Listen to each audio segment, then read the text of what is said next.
Hello' পুনৰ এটা mini ব্লগলৈ স্বাগতম জনাইছোঁ। ভিডিঅ' কণ্টিনিউ দিব পৰা নাই, তাৰ বাবে দুখিত। ভিডিঅ'বিলাক কৰি থোৱা হয়, কিন্তু এডিটিং কৰিবলৈ সময় পোৱা নাই কাৰণে দিয়া নাইকিয়া, লাহে লাহে দি থাকিম। আৰু এয়া হৈছে পাৰ্টি মেকআপ। এয়াও কেতিয়াবাই কৰা ভিডিঅ', আজি এটা দি দিলোঁ, কাৰণ তেওঁ মোক পাৰ্টি মেকআপ 2 দিনৰ কাৰণে বুকিং কৰিছিল। আজি ছেকেণ্ড ডে পাৰ্টি মেকআপটোহে দিলোঁ। আৰু তেওঁ আণ্টিকো অকণমান টাচ্আপ এটা দিব লাগে। আণ্টি গা বেয়া হ'ল কাৰণে বহুত মানুহজনী অসুস্থ হৈ গ'ল আৰু কান্দিও দিলে মোক আগতে। সেইটো কাৰণে মই মনৰ সান্তনাৰ কাৰণে অকণমান ব্ৰাছডালকে মোহাৰি দিলোঁ। আণ্টিজনে খুব ভাল পালে।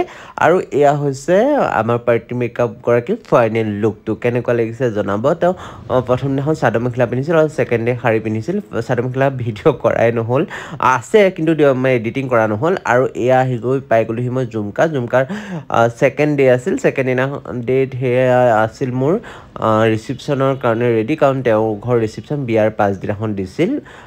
আৰু তাইৰ লগত কথা পাতি খুব এনজয় কৰিলোঁ। তাইৰ 2 দিনৰ সময়ত মই কাম কৰি থকা নিচিনা অনুভৱ নহ'লেই, তেওঁলোকে ইমানেই কথা পাতিলোঁ। আৰু অৱশেষত পুনৰবাৰ তাইৰ যুগ্ম জীৱনলৈ বহুত শুভেচ্ছা জ্ঞাপন কৰিলোঁ। আৰু মুগা কাপোৰযোৰে মোক কন্দুৱাই দিলেগৈ দেই, এনেকুৱা টান পিং মাৰিবৰ বাবে। লাষ্টত যেনে তেনে কৰি পিং মাৰি খাই বৈ আহিলোঁ, কাৰণ খোৱা ভিডিঅ' মই বনোৱা নহয়েই। আৰু এয়া হৈছে ফাইনেল লুকটো। কেনেকুৱা হৈছে জনাব। আকৌ লগ পাম, আজিলৈ লৈছোঁ বিদায়, বাই বাই।